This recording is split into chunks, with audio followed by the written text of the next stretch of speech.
I get excited when I talk about the VA and veteran homelessness because I think it really shows that you can significantly reduce homelessness over time. They're actually higher need than the civilian population, but they do have significant resource investments, and that's where you see the difference. The VA has really focused on housing first, so they're showing the housing first model works and that what it really takes is significant investment to make it happen. There's definitely a lot of stigma in the Latino community around homelessness. There's no real direct translating the term homelessness. Some people will say things like sin hogar, which is more of like saying without a family. Folks that literally met the definition for homelessness definition, and we're saying, I'm not homeless. If we're not talking to 50% of LA County about homelessness and housing, how can we expect to really continue any momentum? How do you change systems long term? I'm really excited about this episode. What most people don't know is that many years ago, when I was consulting for a large nonprofit, Melissa Chinchilla was the social media intern. She was one of the best, if not the best, interns I've ever worked with. But she made the right decision and went on to build an impressive career outside of social media. She is smart. Today, Melissa is a PhD homelessness researcher and policy advocate working on some of the most pressing issues in our field. From reducing veterans' homelessness to addressing the rising rates of Latino homelessness in Los Angeles. She's also served on the Los Angeles Homeless Services Authority Commission and has led groundbreaking research on how housing, health, and community intersect. In our conversation, we'll talk about the successes and lessons learned from efforts to reduce veterans' homelessness, the unique challenges faced by Latino communities, and why language, culture, and messaging matter so much when we talk about homelessness. Melissa brings both deep academic insight and strong commitment to turning research into action. And I'm so very proud to share this conversation with you.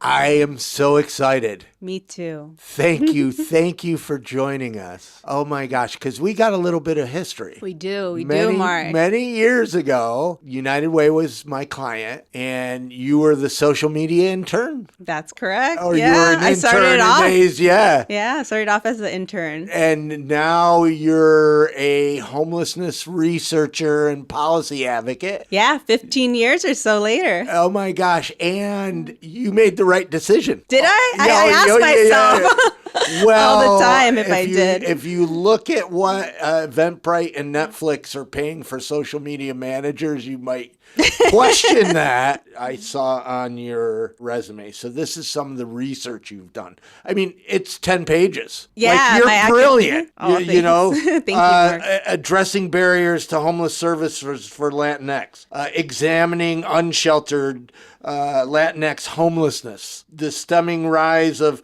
Latino homelessness, Los Angeles County. You've also done so much on veterans homelessness and lived experience to research on health and homelessness. I mean, I could go on, and I was like, looking last night and just impressed and blown away. Thank you. I mean, it's been a busy couple of years. I bet.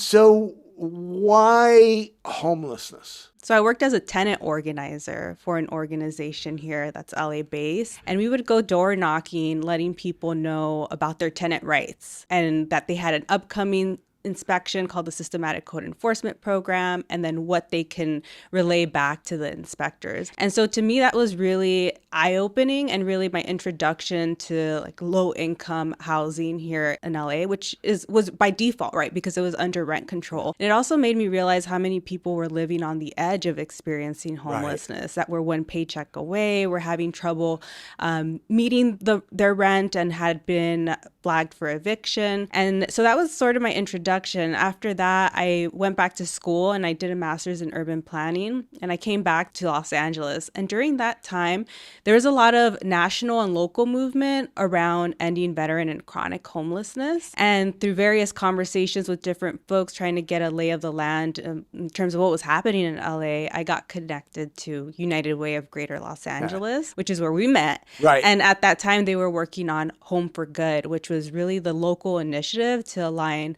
So you our did efforts your to- schooling before we met? I did some schooling, and then I Some went schooling. back and did 'Cause more schooling. I remember calling you Yeah. the best intern in the world because you were brilliant. Aw, I didn't thank know you. that you. Yeah. So go on. You're doing Home for Good, United Yes, Way. I got connected to Home for Good, and that was really my first introduction to doing work around homelessness. And combined with my previous experience around renter rights and low-income renters, now moving into the space of homelessness policy, and more specifically, storytelling, the power of storytelling and what that meant for bringing community together to address homelessness in LA County. You mean using the data to tell stories? A lot of the work that I was doing at United Way was based on our partnerships with community-based organizations and uplifting the stories that they were seeing on the ground. So Got it. using those personal stories or using the stories around, specific systems changes that were happening to uplift the positive impact and to uplift also the need in the community. As homelessness grows,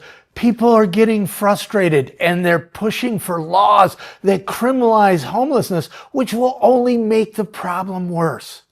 Invisible People reaches more people, educating them on homelessness than all other homeless sector nonprofits and campaigns combined. But we do it on a limited budget. We don't have the funding they do. We are mostly funded by individual donations. And now that the economy is struggling, individual donations are disappearing, and we need you. I get it. You might not have the money to donate. Many people are struggling right now. Please share our content, share our videos. It really matters. And if you do have some funds and want to help be part of the solution to solve homelessness, please visit invisiblepeople.tv/donate. Our important work stops without you. And that's how it started. And then you went on to researching veterans, chronic homelessness. One was connected to COVID. No, not one. There was several. Yeah, so I went back to school again. Yeah. And I got my PhD in urban planning, and I started doing work with the Veterans Administration. So my dissertation actually focused on veteran homelessness and HUD-VASH. So HUD-VASH being the largest permanent supportive housing program that we have, and specifically serving the veteran population. And so I started doing work with the VA on HUD-VASH, specifically what was happening to folks after they were being placed into housing, and what was the process of reintegrating into community for folks that had probably living in transitional housing or living on the streets for extended periods of time. So we did some work on that. And then, as the years went by, I started doing work on Latinx homelessness as well, continued the work on veteran homelessness. And yeah, COVID has been such a marker in terms of the increases that we've seen over the last couple of years of folks falling into homelessness. So definitely was involved in some work during that period of time as well and after. Let's start with veterans homelessness. It's a unique population. We were interviewing Marcy from the National Alliance, and she said something that I never understood before. Veterans basically have universal health care. The reduction in veterans homelessness is one of the few bright spots that we have seen. I know Obama, I think, put it into action because he said, we've got to end veterans homelessness. That push continued. So what are the challenges? What is the successes that we're having with veterans homelessness? Yeah, great points. And I get excited when I talk about the VA and veteran homelessness and what's been done over the last couple of years, because I think it really shows that you can end homelessness. You can significantly reduce homelessness over time. Yeah. And I think, sometimes folks will say, oh, the VA and veterans are so different. They're a very high need population. So they're actually higher need than the civilian population. But they do have significant resource investments. And that's where you see the difference is that over time, I believe if you look at when opening doors started and efforts to end veteran homelessness began over time, I think there's been a 50% reduction in number of veterans experiencing homelessness. It's been, that we haven't seen with other populations. Yeah, really significant. And so you see over time, veteran homelessness has decreased, whereas homelessness among other populations has continued to rise. And because we're putting the resources there. Yeah, exactly. We're putting the resources there. And then the other thing that the VA has done, which has come under attack in recent years, is that the VA has really focused on housing first. So they're showing the housing first model works to reduce homelessness over time. And that what it really takes is significant investment to make it happen. But yeah, I think as your other guest mentioned, one of the things about the VA too is that there's so many resources available, safety net resources available for veterans. And the other thing is that the system's really integrated. So you have different systems talking to each other. And specifically, you have the healthcare system working collaboratively with the housing navigators, the folks that are administering the vouchers and so forth. So it's housing first done right, because one of the issues is housing first isn't implemented correctly everywhere, and it's not a criticism. The resources aren't there. Yeah, exactly. Right? For housing first to work, there has to be support services, whether it be mental health, whether it be treatment, drug treatment, or it has to be. I like Ian DeJong says that housing first really is a support program that comes with housing. Mm-hmm. Part of the challenge is we haven't really scaled the services side correctly. Right, correct. And so there's just been a gap in terms of our ability within the civilian population to really provide the types of services that folks need. Yeah. I forget how you put it, but a population that was had extra needs. Mm-hmm. Now, can you explain some of them? Yeah, well, we often see with the veteran population that because of military exposures that they have high health needs, including things like, PTSD from participating in active warfare, or, we see high rates of substance use. We also see severe mental illness. And I couldn't tell you the numbers off the bat, but we do see a lot of folks that have chronic diseases and co-occurring diseases as well. When I would go to the West LA Veterans Medical Facility, it was almost like you're going into an apocalyptic movie, right? Because you're seeing so many people with crutches, in wheelchairs, people with disabilities, either waiting for a bus or walking up or in the lobby. It was really striking that they have extra needs. Yeah, definitely. The needs of the population are significant. And I think also that's, in some ways, that's led to innovations in terms of healthcare innovations and abilities to treat high need individuals. So we see that a lot actually in the research within the VA has really been focused on how do we improve care for this high need population. So when we talk about things like prosthetics and, how do you help someone who's lost mobility, the VA has really been at the cutting edge of a lot of that health research. That's awesome. That is awesome. Then you started focusing on Latinx. Yeah, so I was working on veteran homelessness. I think this was 2018, 2019. I was talking with a friend who had started an initiative. It's now an institute at UCLA focused on Latino issues. And she was saying, we are working on different issues and really thinking about how do we take research to policy action. Yeah.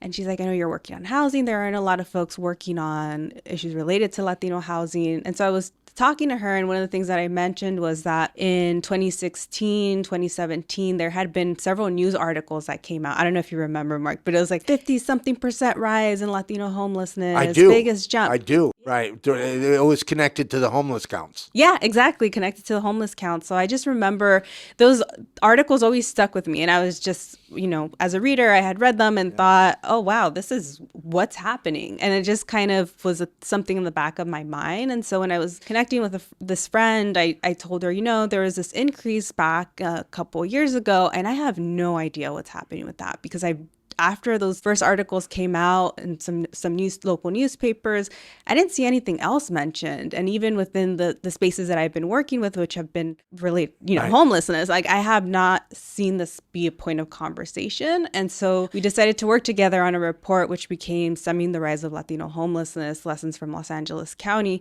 And it was really an effort to try to understand, like, where is the conversation at? What is happening with regards to these increases and what's being done or what can be done. So that was the entry point to the work. Right. And then through that process, I learned that no one was really talking about Latino homelessness, that there were a lot of issues that hadn't been brought to the table in terms of how policy and programs are structured, and that the community was not having a voice at the table when it came to policy decisions. And what were your findings? There was a variety of reasons why the numbers had potentially increased over that period of time. Folks were actually saying that they felt those numbers were a more accurate representation of what they had seen in previous years. So they were more fully capturing the number of Latinos that they saw experiencing homelessness. And then they were also, economic reasons, obviously, high cost of living, gentrification, all impacting neighborhoods and communities that were largely Latino and continue to impact communities that are largely of color, I should say.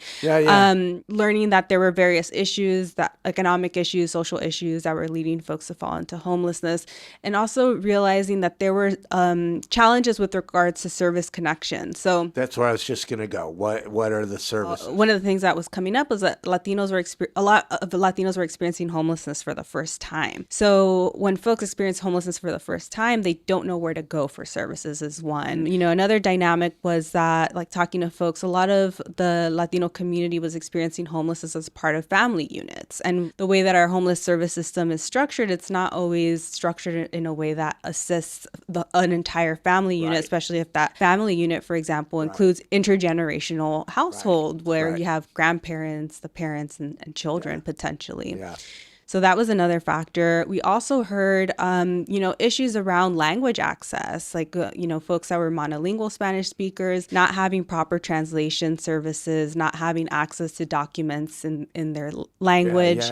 Also, a lot of fear around engaging with government and public services. In LA County, about 49 to 50% of the population is Latino, and there's a significant foreign-born population. And that includes folks that are living in mixed status households, so might have parents that are foreign born and children that are U.S. born, or folks that are foreign born household, which, the dynamics there can be very unique in a lot of ways, different than the U.S. born population, because you have restrictions in terms of what resources you can access potentially. You also have fear and trauma with regards to engaging in government. So, if folks are coming from different countries. About being deported.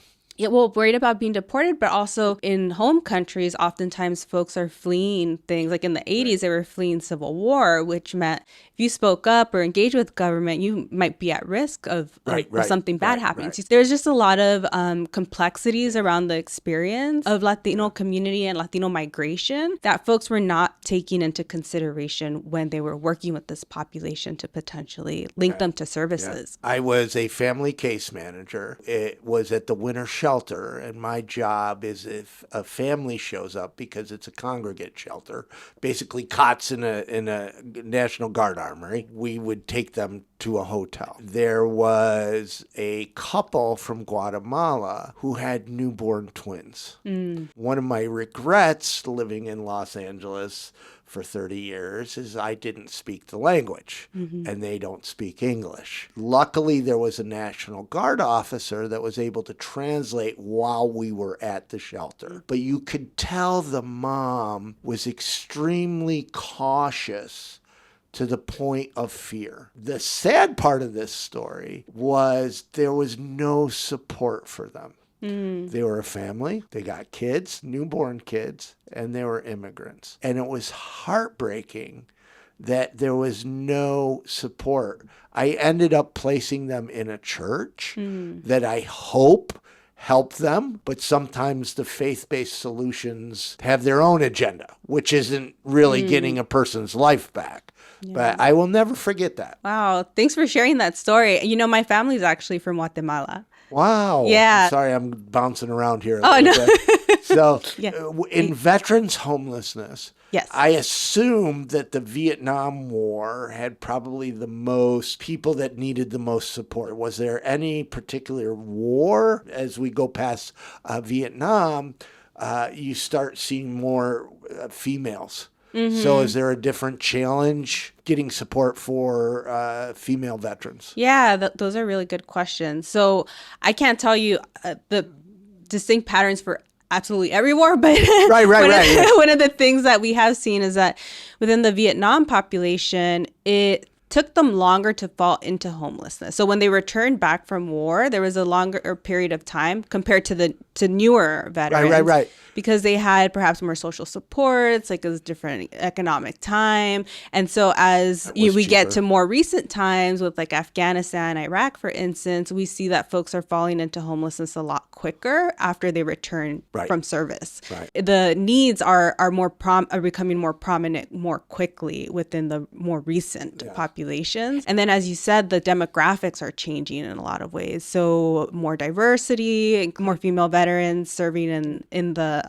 military and then coming back and requiring services. And that presents its own challenges within a system that previously has been predominantly male. Right. So in recent years, there has been a big push and a lot of effort around women's health, veteran women's health, and thinking about how do we need to tailor programs to better serve women. But a lot of the VA has predominantly been male-centered, which has been making it difficult at times to meet the needs of women veterans. That makes perfect sense. And I've never thought about it, that, the Vietnam veterans coming back and, rent was so much cheaper. Price of gas was so much cheaper. Finding employment was so much easier. Yeah. Right. And then in today's world, for every $100 increase in median rent, homelessness increases by 9%. So people coming back, Yeah. And you also have different people that are enlisting as well. So in Vietnam, we think about the draft and everyone's going into service. Everyone's being drafted into the military. Whereas now you have a volunteer service. And so you have to think about who's choosing to go into the military as well and who's being targeted to go into the military.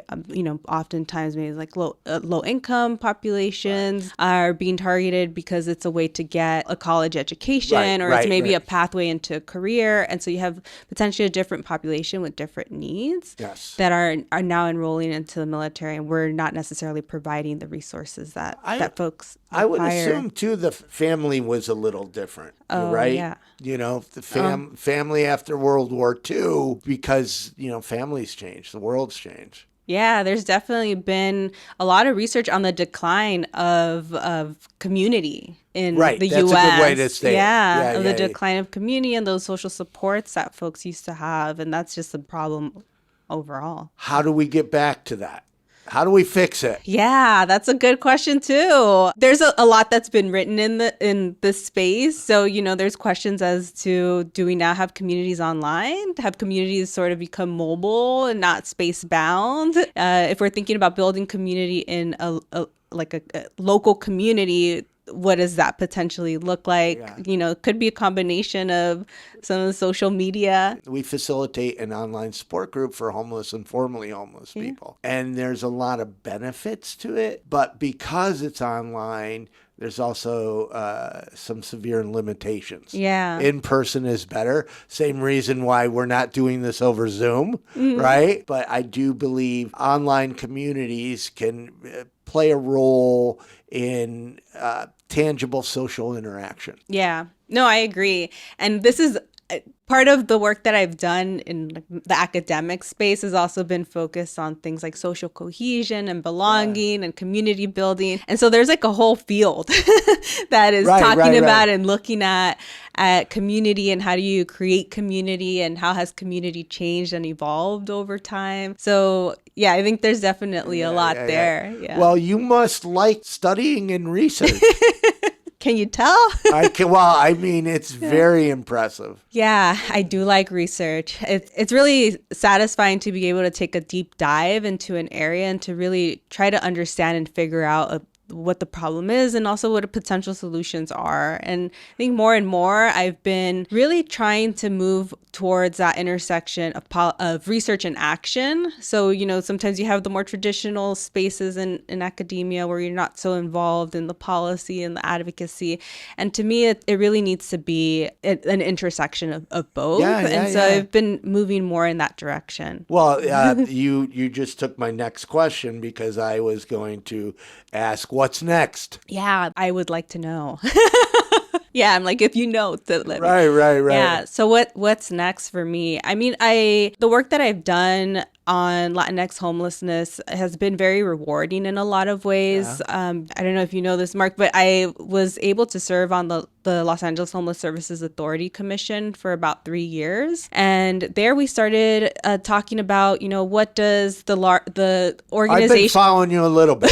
So yeah. Yeah, one of the largest continuums of care in LA County, like what are we doing to better serve the population? As I mentioned, Latinos are about 50% of the county. And now in terms of homelessness numbers, the last point in time count showed about 43% of people experiencing homelessness. And so through that work, we started a task force on Latinx homelessness, which was really came from a directive from the County Board of Supervisors to have the Anti-Racism, Diversity, and Inclusion Initiative and LASA jointly work together to try to figure out what some recommendations could be, because the increase was so stark as well in between 2020 and 2022, which is the COVID years. Yes. We've been working together on a report, and the task force, which is made up of various stakeholders across LA County that serve large Latino populations, came together to try to think about what are some changes to the system that needs to happen to better serve the population. So this will be the first report locally, nationally, that has really taken a deep dive into thinking about and proposing solutions to addressing Latino homelessness. I'm also always thinking about, how do you change systems long term? How do you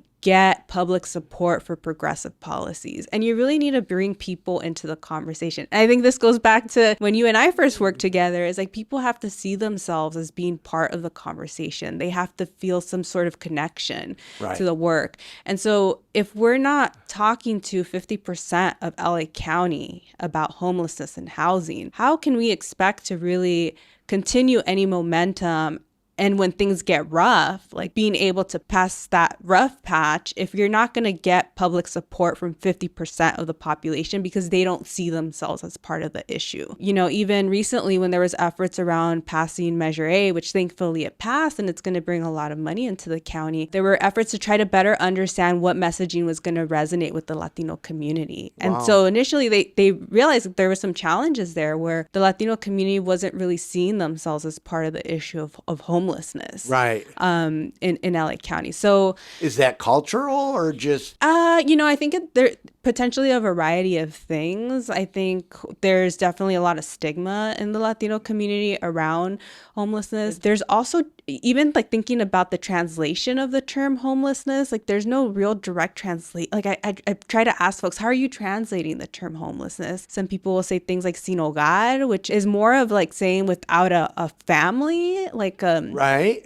Yeah, and or sin vivienda, without a home, maybe. But then if sometimes I've heard stories of, for instance, people living in trailers or in their vehicles and being approached by homeless service providers and saying you qualify for homeless services, and then people saying I'm not homeless. Right. Like I'm not homeless. So there's definitely some cultural dynamics around that. Oh, most definitely. Now, I've lived here 30 years. I've been in the homeless sector for 15 of those, and this is the first time I've heard this. Yeah. And it's vital. And yeah, it's been interesting for me because, I wouldn't have thought about this either, except when I started talking to folks that were doing on the ground work, they were telling me these stories of folks that literally met the definition for homelessness definition and were saying, I'm not homeless. So it was quite the disconnect for me to try to understand that. Part of the work that I've been doing is trying to take a deeper dive into what terminology resonates more. And as I talk to folks and conduct focus groups, one of the things that I've been seeing a bit of a pattern has been when folks are recently experiencing homelessness, they tend to be further away from identifying as someone who is experiencing homelessness. So they'll say things like, I'm in transition, or I'm a person that has problems. So they'll use terms that are more around like temporary, I'm not experiencing homeless, like this, this is something that I'm going to get myself out of. And then as folks spend more time experiencing homelessness, I do see that they are then more likely to identify as someone who is experiencing homelessness, in part because at that point they've had different types of connections with the system that has changed their way of looking at their experience. It's been interesting within the Latino community and thinking about the complexity of language. And I should say not only Spanish, but also indigenous languages that are spoken. Like there's something that happens with translation as well. Yeah. I'm smiling ear to ear because I didn't know you went into the messaging, which I think is brilliant. And you know, that's my jam. Yeah. So I'm always playing around. We don't have the funding to do a lot of messaging research. By the time this podcast comes out, we will have launched altruistic-based messaging. Like Jimmy now can lock the door. Susie can take a shower. The stuff that hopefully will connect to somebody's empathy, or what I call self-benefit messaging, which is, you know, housing is the only way to permanently remove that encampment. Housing is best for the community. I mean, explaining to the person, and it's different demographics. So, you know, your younger renter, more Democrat, you know, will be more altruistic. Your older Republican homeowner will be more self-benefit messaging. That's great. That's great to hear. Yeah, I think messaging is so critical and we often don't think about it. Yeah. I find myself constantly thinking about it now. And I think it started with my work at United Way and thinking about, and I don't know if you know this, Mark, I have a communications degree, undergraduate. So the United Way thing was real interesting because they did something called Home Walk. Yeah. I remember. They probably paid a marketing agency $40,000, $50,000, who knows, you know, for PR for Home Walk. And then they approached me because it wasn't working. And then they said, could you fix it? And I said, okay, if you buy me lunch. So I came down and for 2 slices of pizza, I fixed the campaign. They hired me, and that's where I met you. I mean, I remember you were so spot on. You understood everything. You were great. Well, I remember Home Walk really transforming over the years too, from, more of a walk and a couple of billboards with information to becoming an interactive and immersive experience for folks that was quite different. Yeah, you remember back then, because another Save the Day, they had hired somebody that what they were doing was a virtual walker, that I wasn't really part of it, right? So like you could be at home and then there was somebody that would walk for you. But now the way Wi-Fi is and bandwidth, everybody on your phone can connect, right? But back then it wasn't quite like that because there were so many people in that one area, communications weren't working. Oh, so I don't remember that, but yeah, I happen to have a MiFi in my truck or in my car, which I just came out of a road trip and I was traveling doing this, and we were able to hook it up and have the virtual walker. I see. I don't remember that part, but that makes sense. The bandwidth and so technology. Politics in your future? I don't think so. Well, that's not I thought I would get a shocked reaction. So you must have been thinking about it. It's funny. I've had a couple of folks say that to me, but I don't think that's where my passion lies in the politics arena. When you were talking, I was like going, wow, she should run for city council or county supervisor or mayor. Yeah, I don't know, but I guess never say never, right? Things can change. I really enjoy doing research, and I've enjoyed being able to make that link between research and policy action and advocacy. I think it's really powerful to be able to put data and facts behind what it is that we're asking for in terms of change. I think when you do that, then you have potentially less resistance, I would hope, because you have, well, who knows in these times, but you would hope you have logical folks that will do what is right based on evidence. Let's hope. Let's hope. Yeah. We're in strange times. We are. It's strange times. Anything you'd like to add? This has been really good to chat with you and just catch up after so many years. And, it's great to see that you're still doing this work. I often see what you're posting and how you're interviewing folks and creating community. Yeah, I learned a lot from our early years together, and know that I continue to think about how we communicate information, how we build community, and how we bring people into the fold for action. I don't know which NEH conference it was that you first came up to me, because we didn't see each other for many years. And you walked up, hey, remember me? I was the intern. Now I'm a PhD. I mean, I'm paraphrasing. I don't know. I was like, wow. And then I see you speaking about your research at several events. And I just had to interview you on the podcast. Well, thanks for reaching out, Mark. And I hope that, if I could ever be of help in any other way, let me know. Well, thanks for joining us. Thank you.